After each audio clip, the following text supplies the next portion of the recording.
Ladies and gentlemen, the President of the Philippines, Mayor Rodrigo Roa Duterte.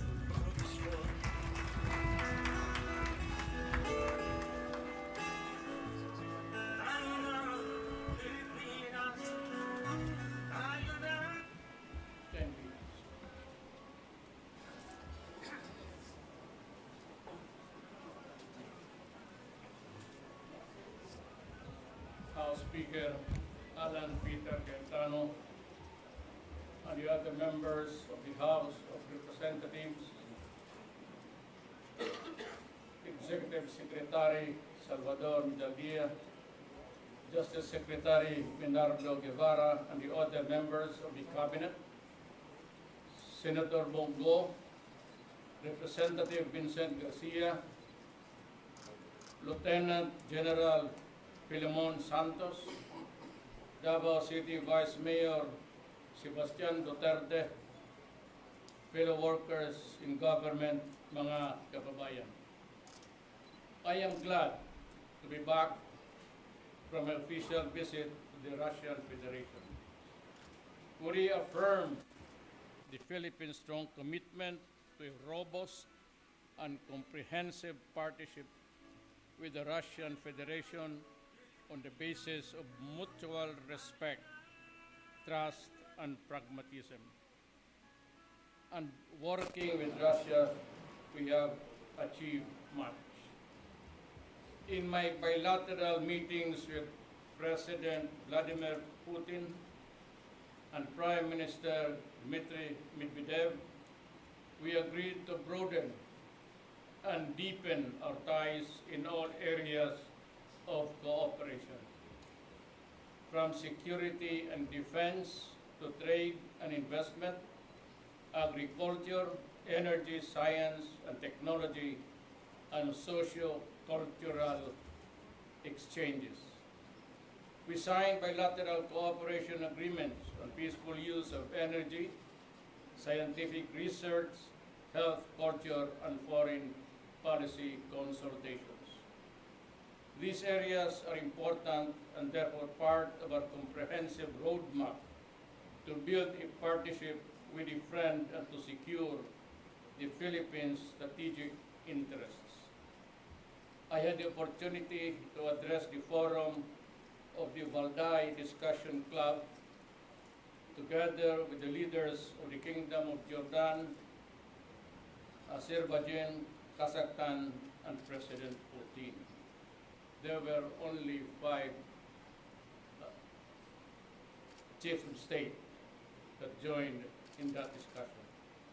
I shared our views on the evolving world order and the need to build partnerships on the basis of sovereign equality and mutual respect in order to maintain a global peace and stability. The reinvigorated friendship with Russia is starting to bear fruits. Russia recently accredited 2 additional Philippine fishery establishments, and this will allow Filipino fishing companies to export our tuna and other products to Russia and the larger market of the Eurasian bloc.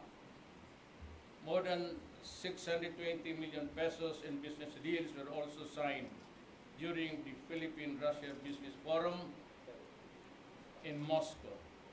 We hope that these contracts will generate more jobs and economic opportunities to many Filipinos.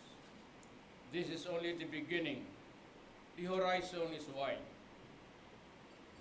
There is room for significant growth.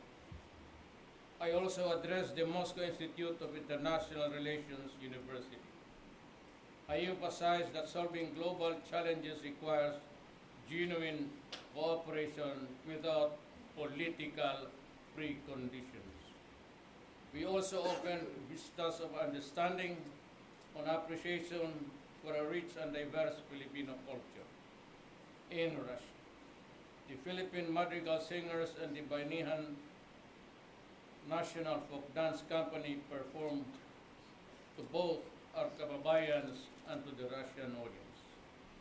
And finally, I met the Filipino community in Russia to listen to their needs for the first time and thank them for their contribution to the socio-economic development of our country. This visit generated greater momentum for the Philippine-Russian relations. There is a key element of our trust to rebalance Philippine foreign policy towards independence, balance, and diplomatic agility. The gains we have made in this visit brings us a step closer to our objective of a stable, comfortable, and a secure life for all Filipinos. That is my vision for the body duty to the nation, and I will do everything to achieve that, towards that end. Daghang salamat.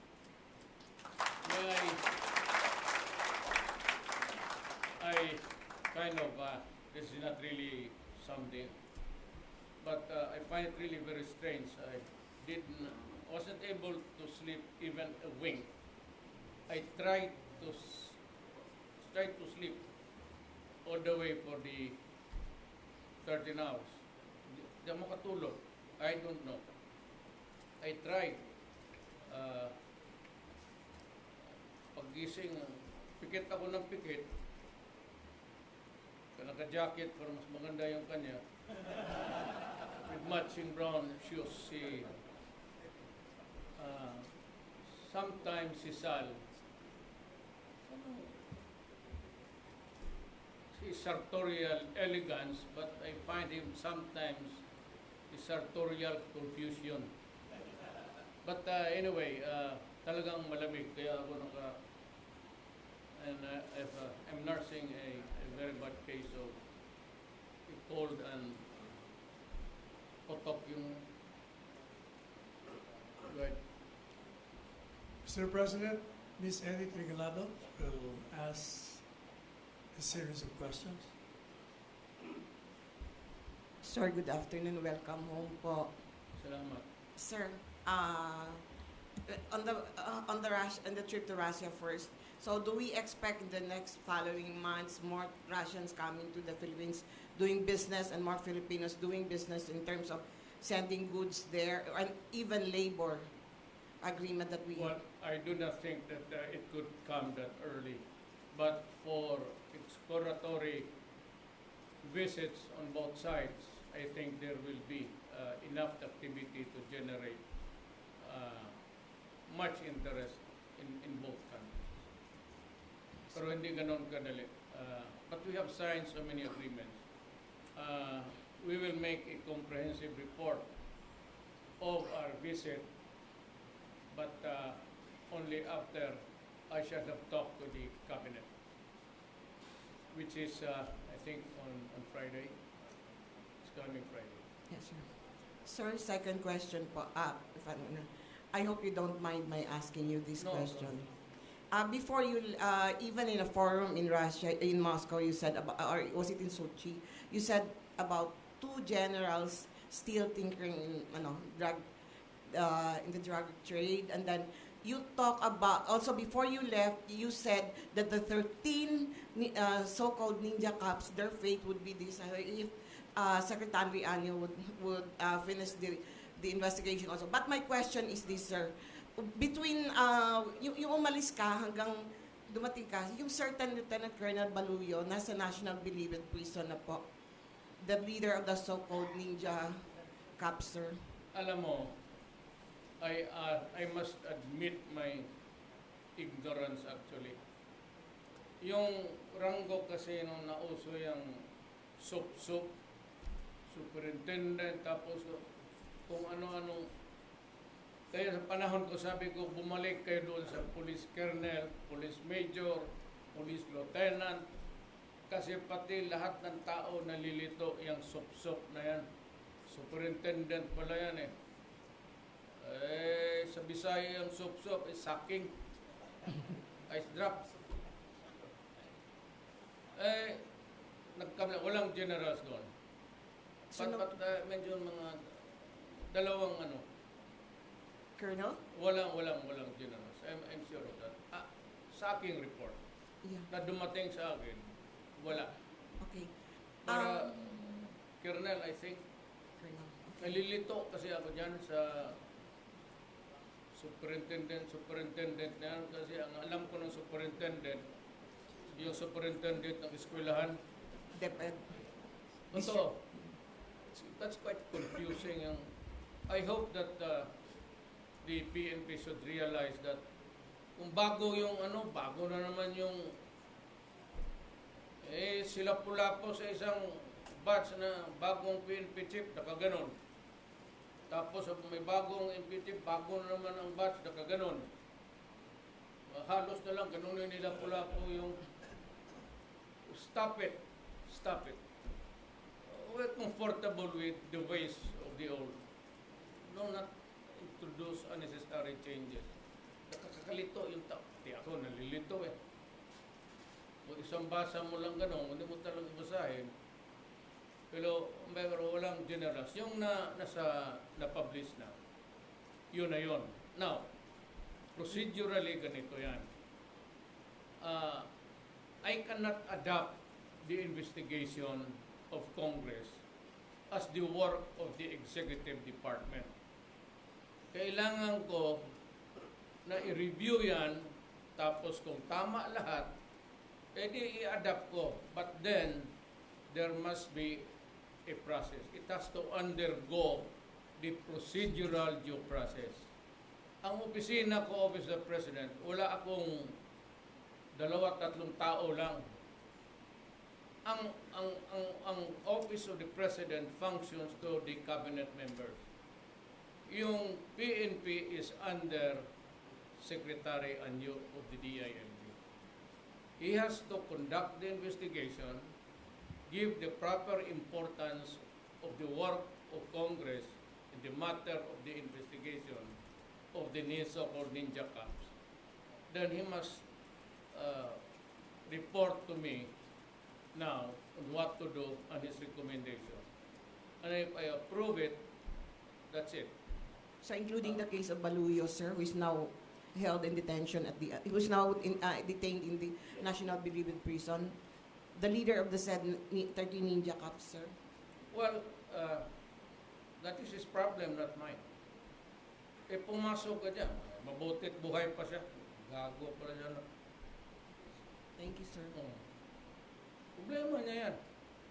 There are laws, then he can always seek sanctuary in our law. There is always a relief somewhere.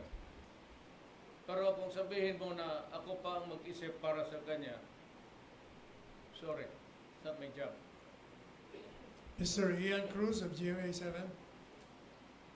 Hi sir, good afternoon. Sir, nabanggit po ni Senator Gordon, dapat daw i-consider ni General Albayalde na po na mag-resign, and si Senator Drilon sabi po dapat mag-retire na si General Albayalde. Ano pong take nyo? Alam mo kasi, I said, I am the executive, so I execute the laws. We will study, Secretary Anyo will study the matter very carefully. We have to, the presumption. Kung yung kriminal, binibigyan mo ng presumption of innocence. Albayalde is the PNP chief. Wala pa naman, give me a clear proof na talagang he was there on the take or was in the trafficking of drugs. Pero just because he was the tapos may tinawagan sa, I don't know if lumabas yan. Pero nasa labas ako eh. I could not just do it in a knee-jerk. I have to follow procedural due process and allow him time to answer. The right to be heard. It's given to the criminals, to the kidnappers. It should be given to a general, the Philippine National. Because under the laws, we're all equal. Yan na lang ang masabi ko. But it is now the the burden of Secretary Anyo to investigate at ipapasa niya sa akin. So, I approve or disapprove with finality once it reaches my office. Sir, may trust and confidence ka pa rin kay General Albayalde? Well, that he's still there. Otherwise, I would have, just would have told him to just go out. Wala pa naman. Just give me a proof. Kasi abogado ako eh. There is a legal maximum which we have to follow. Guilt is personal. Yan ang problema. That is why you have to hear before you condemn. Because guilt, I said, is personal. It cannot be transferred from the lowest to the highest ranking or the highest ranking to the lowest. Unless there is a conspiracy, which then the rule applicable is the act of one is the act of all. Tayo ko muna si Secretary Anyo. He's there, he's here. He's a former, chief of staff, and I know that he knows his business. Mr. President, mag-retire na po si General Albayalde by November. May next chief PNP na po kayo nasa mind nyo? Not yet. Ayan ang mahirap. I have to, we call it vet. I have to consult everybody. Maya-maya dapa na naman, tapos ako ang karoon ng problema. Sir, sa Russia may mga nakausap po kayo tungkol sa oil and gas. Sa West Philippine Sea po ba ito pinag-usapan nyo? There are a lot of things that discuss about energy. Hintayin na lang ninyo yung final report after the cabinet meeting. I need to hear everybody in the cabinet.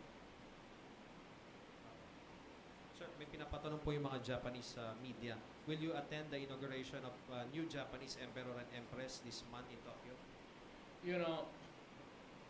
Japan has, one of the countries na talagang tumutulong sa atin. Nauna pa. And just my personal feeling, my sentiment, that I should be there. Even just for half a day or but very lean.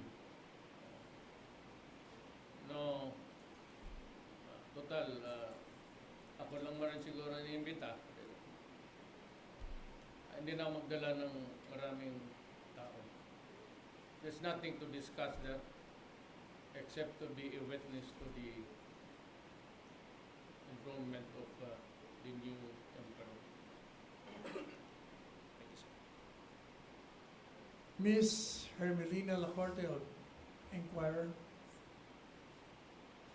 Good afternoon, sir. Sir, let me ask you about one of the agreement that was signed in Russia, the memorandum of intent to explore nuclear possibility of setting up nuclear power plants in the Philippines. I'd like to know, sir, the Constitution does not would not like it. It is prohibited. Okay, sir. But one of the agreements, sir, was the No. memorandum of intent to explore. That is why I have to talk to the cabinet. Okay. I cannot affirm or deny that because that's part of the proposals. Okay. The hard line would come after I shall have consulted with everybody Yeah. concerned, including people of the industry affected. If it's food, if it's agriculture, if it is energy, then Secretary Tosi, he was not with us. Yes, sir. So, sir, will this be undertaken by private or government to government, or will there be private companies who will Which be is involved? favorable to government interest should be the one adopted by us. Last na lang, sir, last. Sige lang. Why is it that we are so keen on nuclear power? Why can't we, for example, follow other countries who are now exploring the possibility of large-scale solar and other renewable energy? Why is it that we're going into nuclear power? Well, if that, solar is very expensive. And it is not a guarantee that it will solve our needs. That our needs can be met by this kind of arrangement. Kung kaya lang, matagal na natin ginawa yan. But I said I will decide what is to the best interest of the country. That is the number one rule there. Profit, I think that's second. Or in whose favor, in what company, that will come last. Public interest must be the rule of the day. So, sir, when will be the cabinet meeting to explore, to discuss the this MOU? It is an ongoing thing. If I need the consent of Congress, that is why I said I have to consult the cabinet and the Secretary of Justice. Because if there is something in that agreement that would require the consent of Congress, then you have to go to Congress and argue your case before that body. Thank you, sir. It was just a broad outline, nothing specific yet. Ms. Julian Suarez of Mindanao Times. Good afternoon, Mr. President. You have practically doubled the salary of the soldiers and the policemen with the call of the teachers, especially during Teachers' Day, to have their salary increase. Will you be able to grant it soon? Ma'am, I'm very sorry. Talagang hindi ko marinig kasi yung aeroplano, ma'am, may butas ata. Yes, Mr. President. Labas-pasok yung hangin sa loob. My question is about the request of teachers for the salary hike. You have doubled the salary of the soldiers and the policemen. Will you also increase the... It's coming. Ang increases nila. Opo. So, But hindi double. But mas marami ang teacher. My God. Pero nandyan po. Dadating yan. This year. kung hindi po doubled, at what rate po kaya yung increase? I think it's about, the last time they were discussing was about 35, but it could be more. I do not know. We still have to have it. When will they, ano bang expected timeline for that to be tackled? You know, government is such a very complex animal. And you cannot just,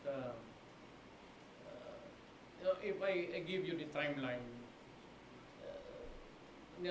tapos I could not make it on the deadline, I have to explain more than what is expected of government. Mas mabutit na lang yan kung nandyan na sinasabi ko, nandyan yan. Basta sinabi ko, may increases yan. Thank you. That I'm very sure of. Thank you, sir. Colonel Tokmo of ABS-CBN. Good afternoon, Mr. President. Sir, when you met the Filipino community in Moscow, Russia last night, you promised a thorough investigation of the alleged ninja cops. So how will you go after these policemen involved in drug recycling, sir? I'm sure the Secretary of the DILJ, General Anyos here, he will tell me what to do. So hindi lang po ba yung nangyari sa Pampanga, sir, but also baka may mga ganitong incidents din? I said, once it reaches the table of Secretary Anyos, I am very sure he would know what to do. Sir, At saka totoo lang. May I just also interrupt you by saying, totoo yan. Hindi lang Maynila. Marami rin, pati dito eh. Sir, regarding the DILG mandate to clear the sidewalks and illegal structures, sir, may message po ba kayo sa mga local governments who fail to intensify their clearing operations and paggiba ng mga illegal structures sa mga sidewalks? Well, that is primarily the task actually. It is not mine would just be a reminder. Pero karamihan yan is governed by ordinances actually. So yung clearing markets and all, that is best left to the administration by the local government. Thank you, sir. Ms. Ruth Palo of Mindanao Daily Mirror. Hello, sir. We have you here commenting about the recent hazing incident in the Philippine Military Academy, which resulted to the death of a cadet dormitory. Sir, what's your thought about it, President? Sandali, mama. Talaga nabungo na. Hazing victim. Incident, sir. What's your take on the hazing victim, dormitory? Dormitory. The name of the Cadet hazing victim is Dormitorio. Dormitorio. That's the family name, Mr. President. I must confess ayong namatay, Yes, sir. ayong sa PMA, Opo. I am sure that it will be investigated as it is now being investigated by the police and the armed forces of the Philippines. Administratively, it belongs now to the armed forces of the Philippines. Criminally, it goes to the prosecutors, the fiscals assigned that. Criminal cases are jurisdictional. The police there are the only ones allowed to investigate unless there is an intervention. You direct the NBI or I direct the CIDG to do it. But everything is working. Wala naman akong duda na there is no reason for me to doubt the integrity of the mechanisms set forth now. Sir, merong pinapatulang President yung Daily Shimbun, Japanese media. Is from Daily Manila Shimbun. I would like to ask him, Japanese descendant issue some 1,002nd generation Japanese, Filipino, in Davao and nationwide who were born before and during war don't have any nationality. Their rights are limited and suffering difficulty to live. Could you tell me if you are willing to assist them from Philippine side and will you negotiate with Japanese? I'm really ignorant about it. I don't even know what's the topic about. About citizenship. Yes, sir. Those born of Japanese fathers and Filipino mothers. Of course, they're all Filipinos. Those ang nanay, those mother are citizens of the Philippines. So, pero dito, it becomes a fait accompli. Maski sino ang tatay mo, nanay mo Pilipino, I will embrace you. Kasi Pilipino, bakit papahirapan ko yung tao? I'm sure there are a lot of them. Davao City has the most number of Japanese descended Filipinos. It used to be the territory of the Japanese long before long before the Second World War. Thank you, sir. No more question? Thank you, Mr. President. Thank you, members of the press. Salamat po. This press conference.